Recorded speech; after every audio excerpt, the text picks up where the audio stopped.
Bueno, y con esta melodía en urdu, una lengua preciosa para adorar al Señor, damos comienzo al podcast del día de hoy. Y hoy saludamos a Moni. Moni, bienvenida. Su merced, buenas, ¿cómo le va? Y por supuesto también un saludo muy especial a todos los oyentes que están conectados desde algún lugar del país o del mundo y por supuesto en cualquier hora del día. Es un gusto que nos haya buscado hoy porque hoy tenemos un podcast de esos podcasts que, como dicen en cierto programa de televisión, los va a erizar. Muy bien, qué bendición poder comenzar este podcast hoy con nuestra invitada Moni y me gustaría que nos presentaras la invitada del día de hoy. Pero qué bendición y qué privilegio poder hacerlo. Entonces les cuento que hoy tenemos así como un regalo del Señor y es a nuestra amiga Kiara. Yo tengo el privilegio de conocerla hace 10 años. Caramba, cómo pasa el tiempo.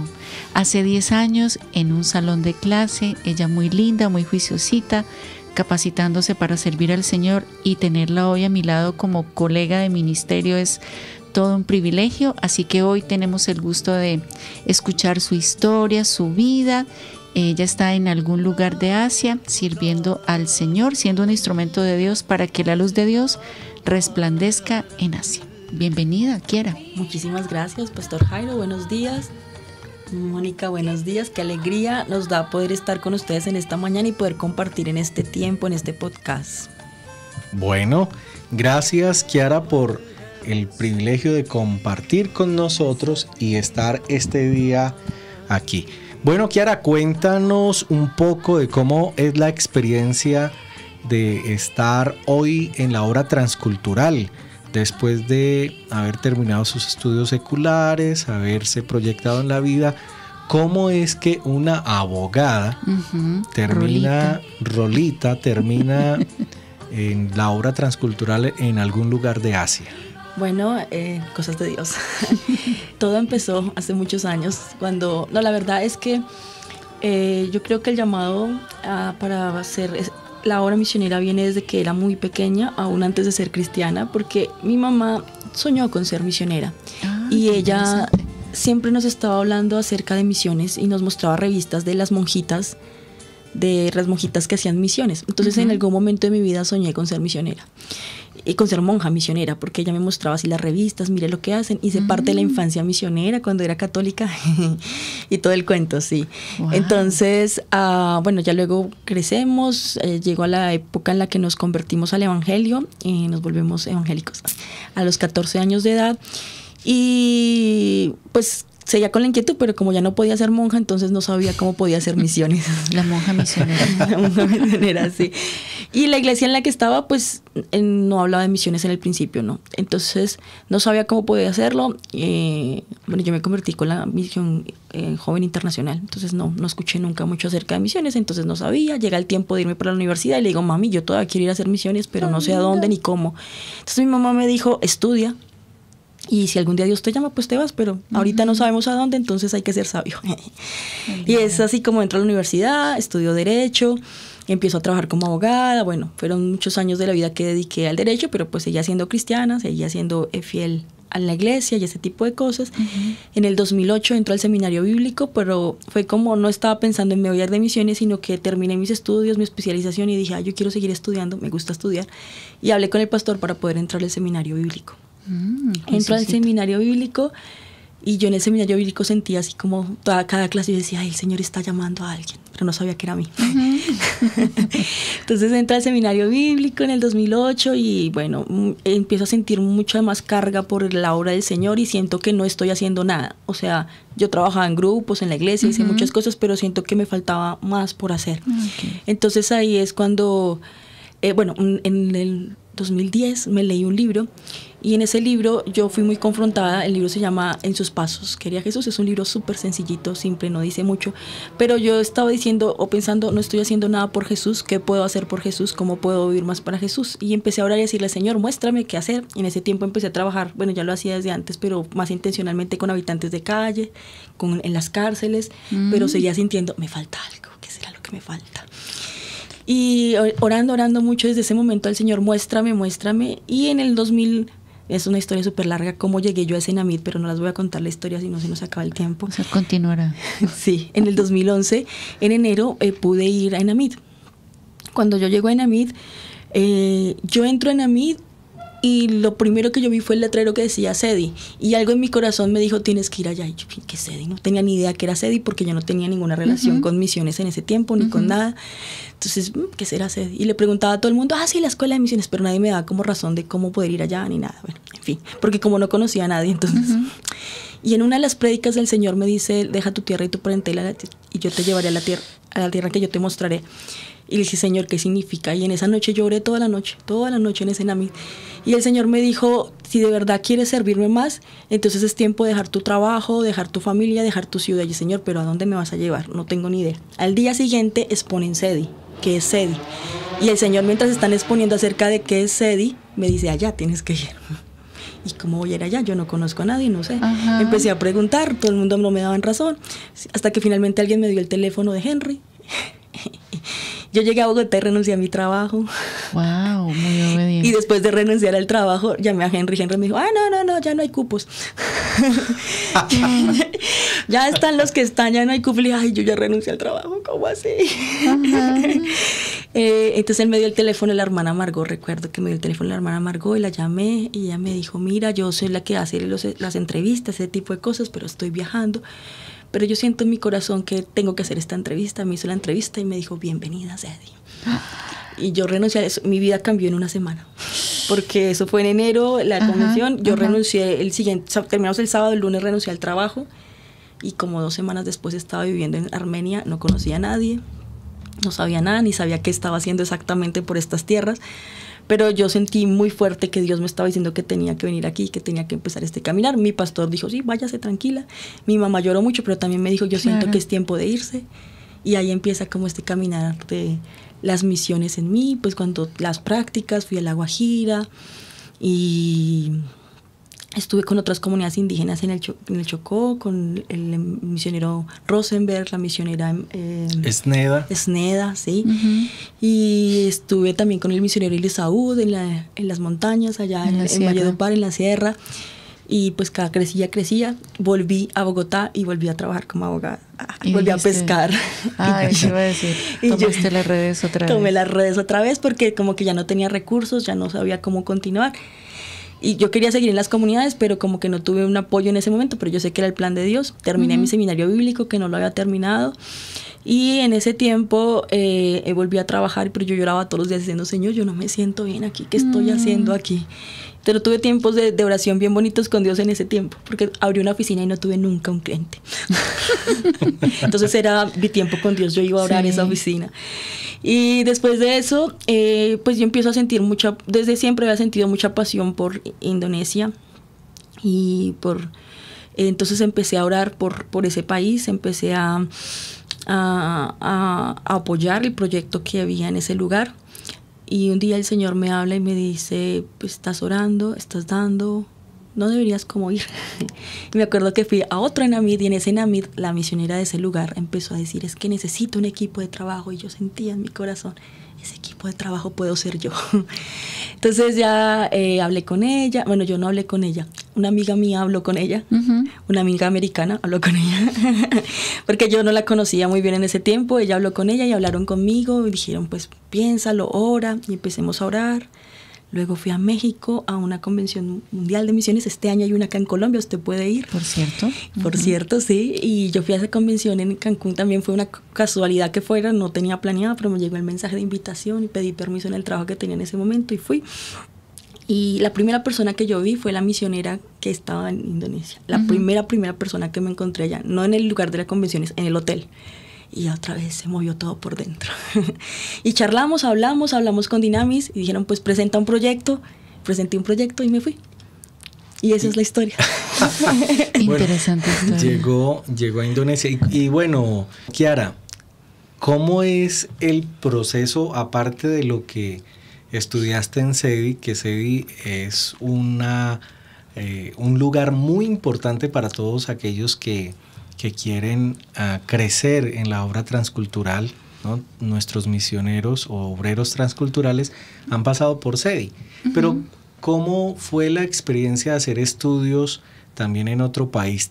Estudios transculturales, porque entendemos que tenés una maestría en estudios de educación transcultural. ¿Cómo fue esa experiencia, esa puerta que se abre para seguir capacitándose en la obra transcultural?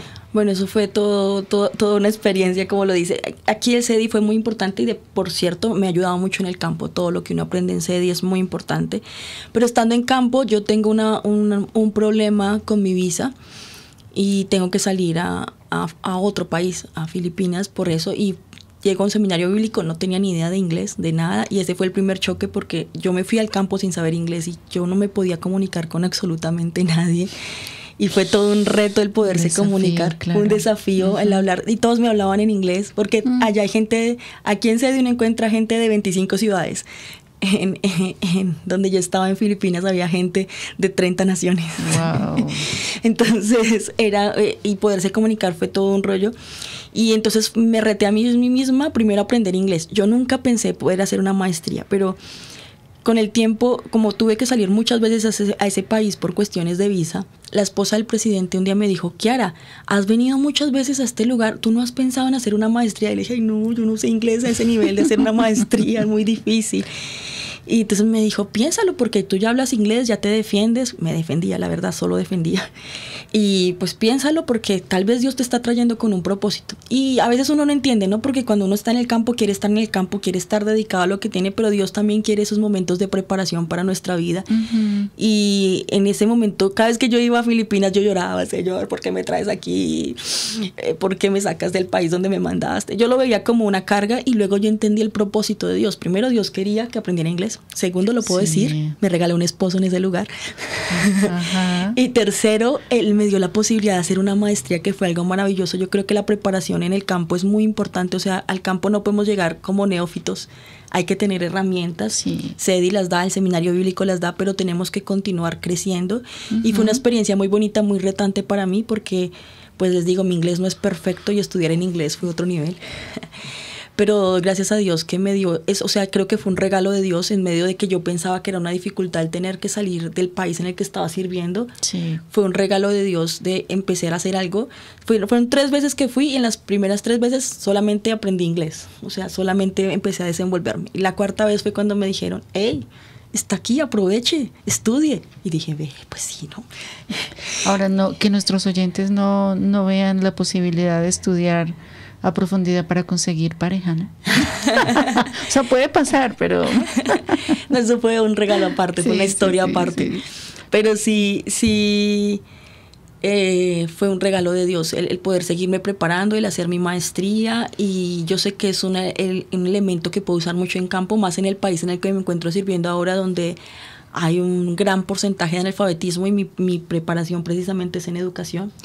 Y creo que Dios me lo regaló como una herramienta para el campo. Hay algo interesante con respecto a tu llamado, y me parece un toque diferente a lo que hemos escuchado en las historias que nos hemos encontrado aquí en los podcasts, y es la familia, específicamente tu mamá.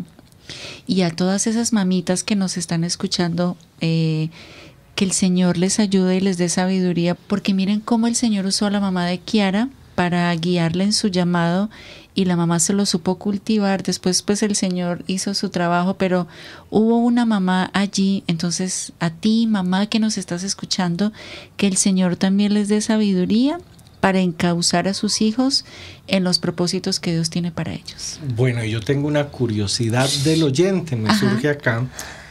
En la experiencia transcultural, siempre no, pero generalmente hago esta pregunta a los misioneros o obreros transculturales que están en otro país. ¿Qué es lo más difícil que le ha tocado comer, que usted dijo: uy, Señor, qué experiencia esta tan tremenda? Héroe. Sí, yo comí perro, pero también comí... Héroe es perro, ¿no? Comí héroe, pero también comí rata. Para mí fue más difícil comer rata. Rata. Y comí murciélago. Creo que ha sido lo más difícil en cuanto a lo físico. Ajá. Pero en cuanto a sabor, bueno, en el país en el que yo me encuentro ahora, la comida es rica, pero es muy, muy picante y muy fuerte. Entonces, yo creo que prefiero comer héroe que esa comida así tan picante. A veces me da muy duro para mi estómago el poder comer tantas especias juntas, porque donde yo vivo le ponen muchas, muchas especias a la comida y además picante. Entonces, son muchos sabores encontrados que lo hacen a uno llorar, pero también el estómago se pone un poquito malito. Pero porque con la rata, el héroe, no, mi estómago lo recibió bien.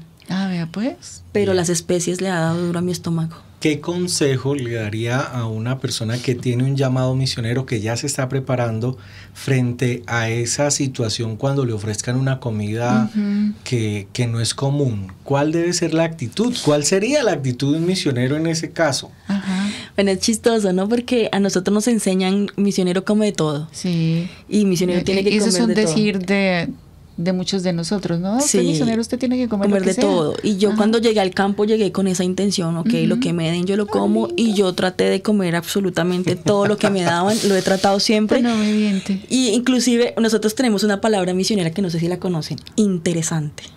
Interesting. Ah, ¿es para decir el sabor exótico?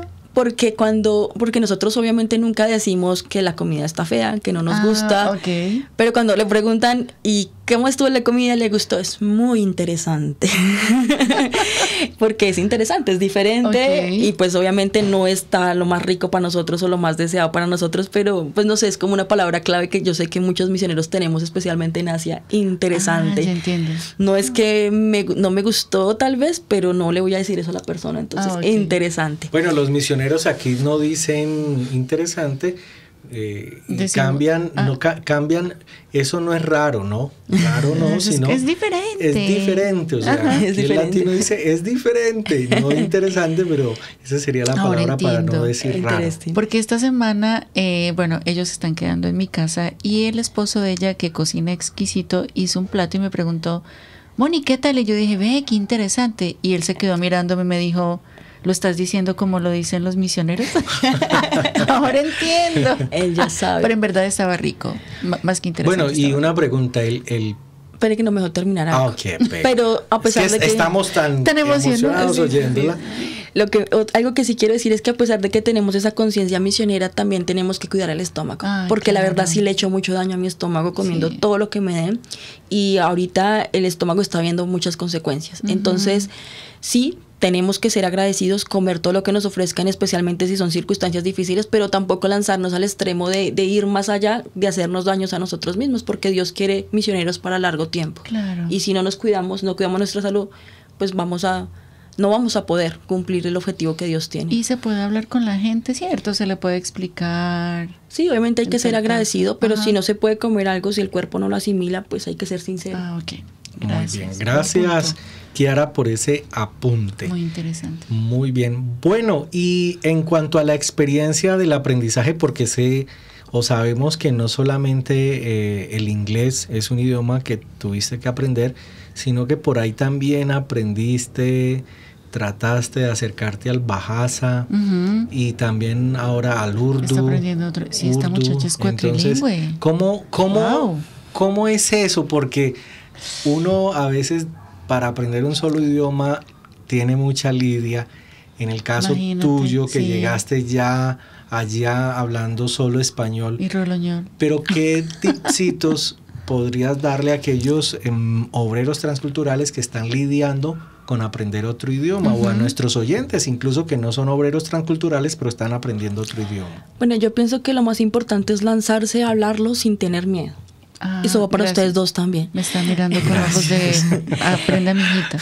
Porque a veces uno tiene mucho miedo de decir porque uno se equivoca, pero a mí me lo dijo la hermana Margot hace muchos años y yo he seguido su consejo, es no importa cuánto te equivoques tú, trata. Gracias. Y es verdad, porque aprender un idioma no es algo fácil, pero cuando nos equivocamos, inclusive de los errores aprendemos. Ella también me enseñó, aprenda a reírse usted mismo, o sea, no se avergüence de que lo está diciendo mal, sino tómelo como algo gracioso. De payaso. Y tómelo algo como algo gracioso y ya, continúe. Yo quiero decir, los 3 idiomas han sido muy difíciles, especialmente el urdu. El bahasa yo podía comunicarme en 6 meses. Yo hice mi primera predicación a los 6 meses y creo que el secreto fue, yo lo usaba todo el tiempo. Yo salía a las tiendas, hablaba. Yo salía, buscaba gente para hablar y mi compañera misionera de ese lugar me dijo al mes, es tu problema. Ella lo hizo de corazón. Tienes que aprender a hablar solita, no te voy a traducir más, lo siento mucho, pero si te traduzco toda la vida, nunca vas a aprender. Ajá. Y tenía toda la razón, si ella me seguía traduciendo, iba a seguir dependiendo de ella y no iba a poder aprender el idioma. Si no hubieras aprendido. Entonces fue súper clave eso. Cuando estuve aprendiendo el inglés, que fue después del Bahasa, yo aprendí primero Bahasa que inglés. Lo primero fue que yo me escondí porque me daba mucha pena. O sea, yo veía que todo el mundo me hablaba en inglés y yo no sabía qué responderles, y cuando les respondía me miraban así como, ¿what? No me entendían nada de lo que decía. O sea, mi inglés es bien latino y tiene unos acentos muy pronunciados que nadie me entendía. Entonces, yo me encerré como por una semana diciendo, yo no puedo con esto. Yo entré en una depresión, Señor, ¿cómo voy a hacer? Pero me decidí a mí misma, ok, salgamos y enfrentemos el toro por los cachos. Eso. Y salí a hablarlo machacado, mal hablado. Yo decía, buscaba, empecé a leer la Biblia en inglés. Y eso es muy bueno porque la Biblia es la misma Biblia en español, en inglés y en cualquier otro idioma. Ajá. Entonces, lo que no entendía, tengo mi Biblia paralela, lo que no entendía en inglés lo miraba en español y eso me ayudó mucho. Empezar a leer libros, creció mucho mi vocabulario. Y salir y hablarlo. El urdu se me ha dificultado mucho por varias razones. Primero, porque no tengo con quién charlarlo, porque la gente no habla con desconocidos. Y tú eres muy relacional. Yo soy muy relacional y yo no, allá en el lugar donde yo me encuentro, las mujeres no están como disponibles como para hablar, están muy encerradas en sus casas, entonces el poder hablar es un poquito difícil. Además que ahora soy mamá, esposa, bueno, muchas cosas. Al idioma hay que dedicarle tiempo, mucho tiempo. Dedicarle tiempo. Disciplina, tiempo y el poder estar ahí. Bueno, pues gracias por los vainazos, no sé. Mi madre decía, al que le caiga el guante, siento que me ha caído, pero gracias. Gracias por tan interesantes recomendaciones, porque es importante igual el inglés, ¿verdad? El inglés para todos, no solo para los obreros transculturales. Entonces, gracias. Pregunta, Kiara, ¿qué le diría una obrero transcultural que ya ha caminado un poco más a ese joven o jovencita que está en una iglesia con un llamado, que cuando hablan de misiones su corazón se enternece, se conmueve y quiere, pero no sabe por dónde hacer o por dónde comenzar? ¿Qué le dirías a ese jovencita que nos escucha? Bueno, lo primero es creerle a Dios que está poniendo ese llamado en el corazón, yo pienso, y saber y tener la seguridad de que Dios está hablando a la vida, y que si Dios está hablando, Él tiene un propósito, y ser paciente, porque no es algo que nace de la noche a la mañana. Yo les dije desde muy pequeña, yo pensé en ser misionera, pero no sabía cuál era el camino, no sabía. Pero obviamente si usted está escuchando este podcast es que usted tiene relación con misiones y eso, entonces usted puede preguntar. Puede hablar con su pastor, cuéntele de su anhelo en el corazón. Tal vez el pastor lo va a mandar a lavar baños, no sé, lo va a mandar a hacer cosas que no tienen nada que ver con misiones, pero hay que hacerlas. Parte del proceso de vida. Y son parte del proceso de crecer en el Señor. Yo hice de todo en la iglesia antes de salir a hacer misiones, porque es que las misiones no las hacemos allá, sino que es un proceso desde todo lo que estamos haciendo aquí. Ajá. Si yo no puedo predicar el evangelio aquí, ¿cómo lo voy a ir a predicar en otra nación? Si no me atrevo a hablar de Dios aquí. Entonces, haga todo lo que está posible en sus manos ahora. Sírvale al Señor con pasión aquí. Y el Señor es el que va a ir abriendo puertas. Y sea paciente, porque esto no es algo de la noche a la mañana, porque Dios, más interesado en la obra que usted puede hacer, está interesado en el corazón de nosotros como personas. Y Él nos tiene que preparar aquí, porque si nos vamos sin esa preparación, nos vamos a quemar. Entonces, la preparación empieza en la iglesia, en el servir en la iglesia, en obviamente usted cuéntele a su pastor ese carga que tiene. Si tiene contacto con otros misioneros, cuéntele de esa carga. Si tiene contacto con Dynamis, usted sepa que hay un grupo potencial misionero que son personas que tienen esa carga. Sí. El pastor sabe, hay una conexión entre iglesia, Dynamis y la persona, y ella puede empezar a desarrollar eso que tiene ahí. Cuando yo empecé este caminar, no tenía ni idea para dónde me iba a llevar Dios. O sea, yo nunca pensé estar en el país en el que hoy me encuentro, pero fue todo un proceso que Dios ha hecho. Bueno, conectado con el Señor. ¿Cuánto tiempo fue ese proceso? Desde que comenzaste con el sentir en la iglesia local hasta el día de hoy. Pues yo diría que muchos años, porque mi sentir, como lo dije, empezó desde que yo era 5, 6 años, 7 años. Y yo salgo al campo, bueno, hice mi escuela en el 2011, tenía como unos 20 y pucho años. Pero yo salgo al campo a los 30 años. O sea, no salí, y pues qué chévere si uno puede salir a los 20, pero hay que prepararse primero. Sí. Y cuando uno mira la Biblia, todos los procesos que Dios hizo con cualquier obrero de él, fue un proceso de muchos años. Sí, es decir, nadie salió inmediatamente. José no se convirtió en el segundo después del faraón desde el momento que tuvo el sueño. Pasaron 14 años, 17 años. Que lo diga el director del seminario. 14 años. Bueno, pasaron muchos años. Moisés tuvo un proceso muy grande para poder cumplir el propósito de Dios. A los 80 años empezó su proceso. Sí. Tengo un amigo, puedo decirle un ejemplo de mi amigo, él soñó con ir al país que yo tenía desde que estaba en el colegio, y Dios le dijo, estudia esta carrera. Pasaron 20 y pucho de años hasta que él llegó a ese país, y él no tenía ni idea, pensó nunca voy a llegar, y llegó con la profesión que Dios le dio. O sea, ni siquiera llegó, la carrera universitaria es importante también, o sea, no Sí, solo me dedicar a Dios. es. Él llegó porque necesitaban, él es un ingeniero, es ingeniero, y necesitaban un ingeniero de todo lo que tiene que ver con telecomunicaciones, y eso fue lo que lo llevó al país, no lo llevó como tal, como ser un misionero. Y en este mundo hay muchos lugares a los que no podemos llegar como pastor, lugares muy cerrados. Bueno, entonces un consejo para los jóvenes es que se preparen en lo que les venga a la mano. En algo que Dios les está guiando. De hecho, pidan a Dios Dirección. que Sí. estudiar en su vida profesional, porque esa carrera puede ser una puerta, un instrumento para llegar a ese país como profesional y allí ser un testigo de la fe de Cristo. Así es. O sea, podemos llegar de tantas formas al campo que Dios sabe. Entonces, todo lo que está a nuestro alcance ahora, hacerlo. O sea, mantenernos firmes con el llamado, pero preparándonos en todo lo que Dios nos dé por Conectados con el prepararnos. Señor para que Y ya cuando aprovechemos. Dios quiera abrir la puerta y cuando menos uno espera, Él la abre y ¡pum! Allá Muy llegamos. bien. Qué lindo. Muy, muy especial. Estamos encantados. Vamos llegando ya al Pero, final, se nos va el tiempo, esto pasa muy rápido, estas conversaciones cuando son así tan emocionantes, Sí. pasa el tiempo y no hay forma de detenerlo. Y hoy, como siempre, tenemos nuestro recomendado. Claro que sí, nuestro recomendado de esta semana. Bueno, tengo que confesar que no es de esas películas que los va a hacer reír mucho o sí como que usted va a estar todo contento, pero sí es una película que muestra el contexto cultural de un país en Asia muy cerca, en donde está Kiara junto con su familia sirviendo al Señor. Es una película que se llama Cometas en el cielo. Es una historia linda, un poco triste, pero linda, con una luz de esperanza, ¿verdad? En medio de todo. Pero si usted quiere conocer más acerca de la vida, de cómo es todo allí, para que ore por ese lugar, para que acompañemos a nuestros amigos Kiara y su esposo, orando por ellos y para que el Señor les siga ayudando allí. Entonces, Cometas en el cielo. En la descripción, en la cajita de descripción, les vamos a dejar el enlace para que usted la pueda ver este fin de semana y conozca un poquito más de Asia. Bueno, llegamos así al final de nuestro podcast, pero antes de eso queremos pedirle a Kiara que nos dé un saludo si uno es de los tantos posible, en idiomas que Bahasa sabe. o en Urdu a nuestros Sí, oyentes. tú puedes escoger. Ok. Salanji, Judat, Berkate, Sab, dice, buenas, que Dios les bendiga a todos. en Bahasa, Salanji, me Bohot Huchi, que Ash, program, with Sab up, Judat, Berkate. Muy bien. Suena lindo. Eso es en Urdu. Urdu, Judat, Berkate.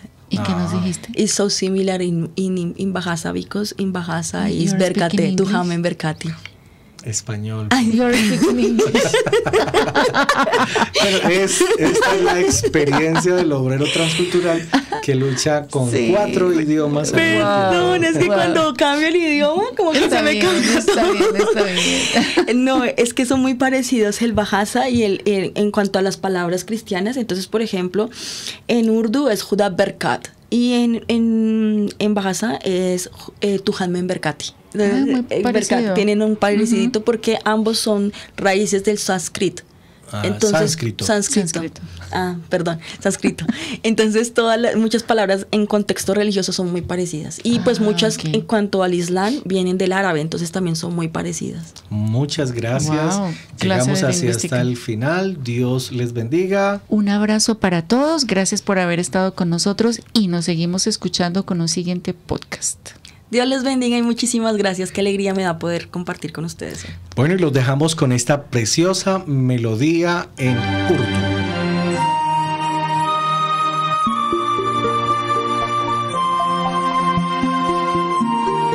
Make a joyful noise unto the Lord, all ye lands.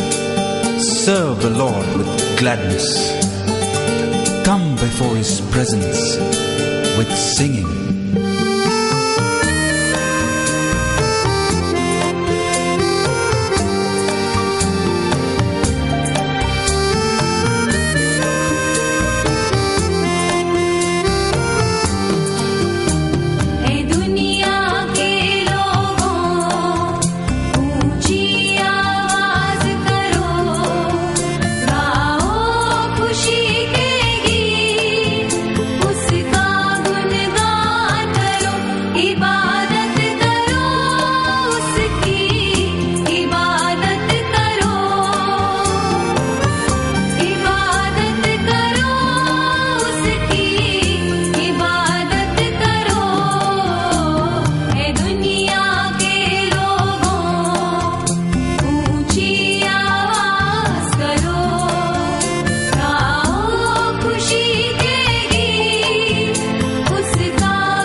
याद